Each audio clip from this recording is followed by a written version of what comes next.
She said, "Let's just be friends." Then asked if her new boyfriend could crash on my couch. Read that again. Let it sink in. Because even now, months later, the absurdity of that sentence rattles around my head like a marble in a glass jar. Friends. Couch. Her boyfriend. My couch. Do you know how insane it feels when someone dismantles your entire life, your relationship, your sense of stability, and then casually asks if the guy she replaced you with can borrow your pillow for the night? Let me back up. This wasn't some messy, screaming breakup where plates were thrown and neighbors knocked on the walls. No. It was quiet. Almost clinical. One of those "it's not you, it's me" conversations that sound like they're ripped straight from a bad sitcom. She sat across from me at our kitchen table, the one we'd bought together after fighting for an hour in IKEA about whether we needed something practical or something aesthetic. She pushed her coffee cup around in slow circles and finally said it. "I think we should just be friends." Now, if you've ever been in that position, you know the way time slows down. Your brain tries to sprint ahead, to bargain, to reason, to come up with words that will stop what's already been decided. But I didn't beg. I just sat there absorbing it, nodding like I was some emotionally intelligent adult who could handle heartbreak with grace. Inside I was a mess of questions. Was there someone else? Had she been unhappy this whole time? Was every smile fake? She assured me there was no one else, that she just needed space, that we'd be better as friends. And like a fool I clung to that word, friends. It sounded better than strangers, better than enemies. At least it meant I wasn't completely erased from her life. Or so I thought. The first few weeks were a blur. I avoided our old hangouts. I muted her on social media, told myself it was healthier that way. But one night, maybe 3 weeks after the breakup, my phone buzzed. Her name lit up the screen. Against my better judgment I answered. "Hey," she said, voice soft, almost sheepish. "How have you been?" We made small talk. She asked about work. I asked about her classes. It felt normal, almost comforting, like slipping into a sweater you forgot was in your closet. And then, mid-laughter about some old inside joke, she slipped it in as casually as someone asking for a glass of water. "So, I was wondering, my friend, you know, the guy I've been seeing, he's in kind of a rough spot. Would it be okay if he crashed on your couch for a bit?" At first I thought I misheard her. I literally pulled the phone away from my ear, stared at the screen and put it back. "I'm sorry, what?" She giggled nervously. "Just for a night or two. He's between apartments." And I thought, you know, since we're still friends, maybe. That word again. A word she wielded like a magic key, expecting it to unlock any door, any favor, any sacrifice. Friends meant I should smile while she dismantled me piece by piece. Friends meant I should offer up my couch. My couch. So her new boyfriend could sleep under the same roof that still smelled faintly of her perfume. I didn't yell. I didn't say the million things boiling in my chest. Instead I went quiet, and in that silence, something strange happened. I realized how far I'd let myself slip. How much of my dignity I'd bartered away just to keep a scrap of her in my life. So I said calmly, "You want your new boyfriend to stay here, in my apartment, on my couch?" She hesitated, probably realizing how insane it sounded out loud. "I mean, only if you're cool with it." Cool with it. That phrase nearly broke me. I wanted to laugh, to scream, to hang up, but instead I said, "I'll think about it," and I hung up before she could say more. That night I lay awake, staring at the ceiling, torn between disbelief and rage. But the longer I thought about it, the more something else crept in. Curiosity. Why would she even ask me that? Was she testing me? Trying to prove how mature we could be? Or did she genuinely think so little of me that this was acceptable? The next day, I didn't call her back. I didn't text. Instead, I started paying attention to her posts, to her patterns, to the little slips in conversation, and slowly, a picture formed. She hadn't just moved on, she'd rewritten the narrative. In her version, she wasn't the girl who left me for someone else. She was the noble, compassionate ex, staying friends with the guy she'd outgrown.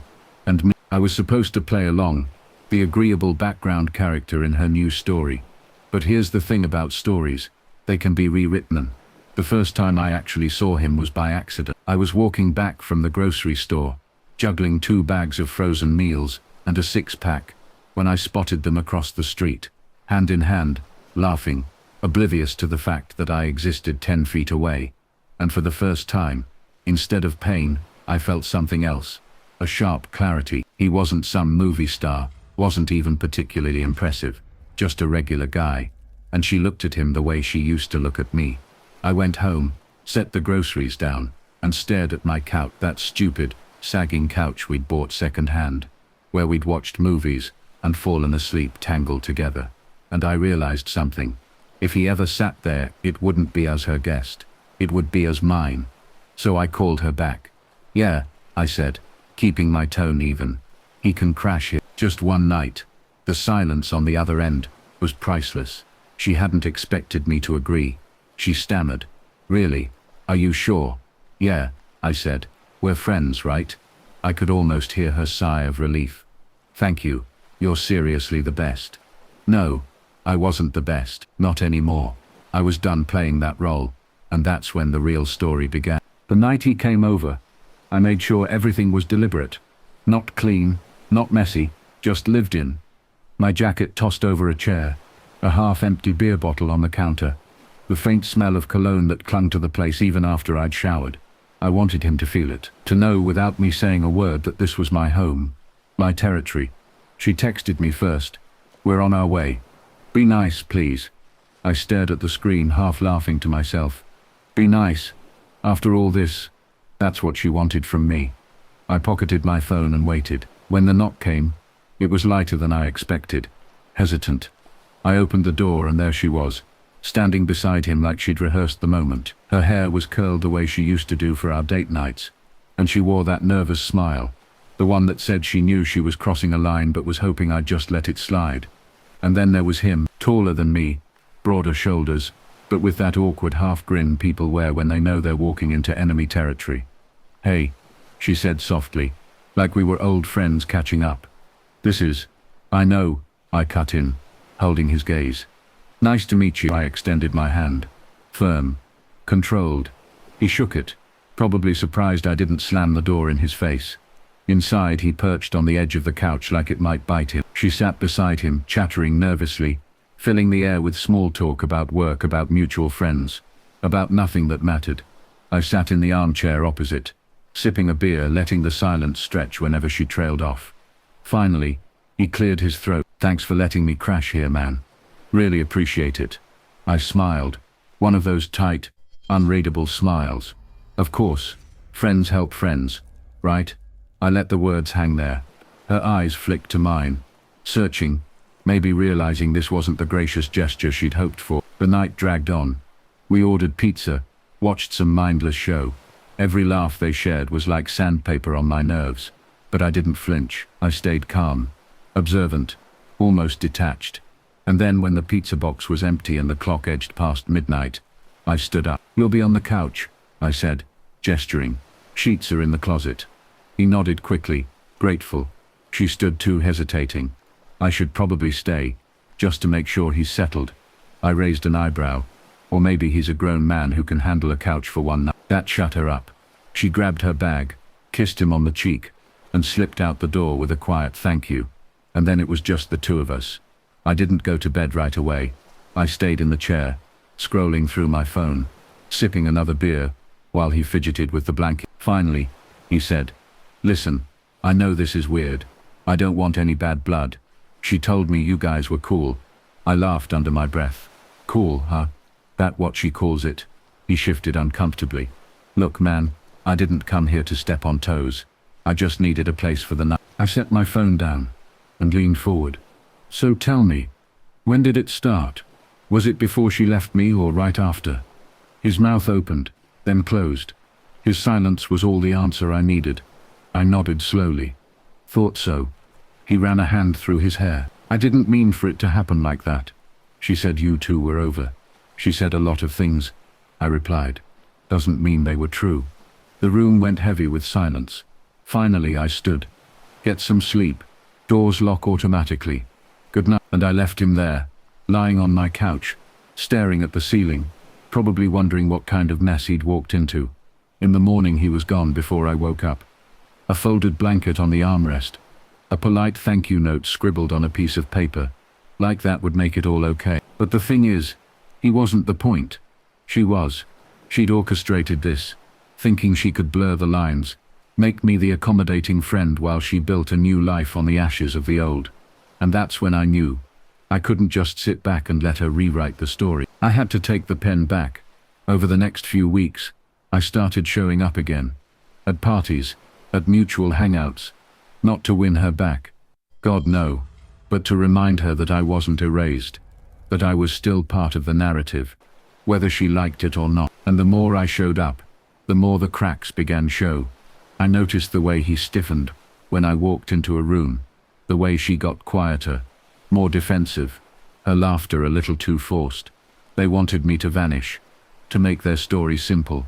But I wasn't going to make it easy for them. And then came the night. Everything broke open. A mutual friend's birthday party. She was there with him, holding hands, playing the role of the perfect couple. I kept my distance at first, chatting with old friends, laughing, blending in. But then someone made a joke about the world's weirdest love triangle, and the whole table erupted in laughter. Her face went pale, his jaw tightened. And me, I just raised my glass and said, funny, isn't? 1 week you're soulmates. The next you're asking if your new guy can borrow my couch. The room went silent. She glared at me, eyes blazing, and hissed, "Why would you say that?" "Because it's true," I said evenly, "and everyone should know it." And just like that, the facade crumbled. Friends who'd bought into her version of events started asking questions. Whispers spread. By the end of the night, their perfect image was cracked beyond repair. She pulled me aside, furious. "You're ruining everything." I looked her dead in the eye. "No, you ruined it the moment you thought I'd be stupid enough to play along." And I walked away. The funny thing is, I didn't feel triumphant. I didn't feel vindicated. I just felt free. For the first time since that kitchen table conversation, I wasn't holding on to scraps. I wasn't bargaining for friendship, or playing the fool. I had my dignity back. And if there's one win I learned through it all, it's this. Sometimes the most powerful thing you can do isn't to scream or beg or fight. It's to quietly, calmly, refuse to play the part they've written for you. Because at the end of the day, my couch is mine. My story is mine. And no matter how hard she tried, she couldn't take that away.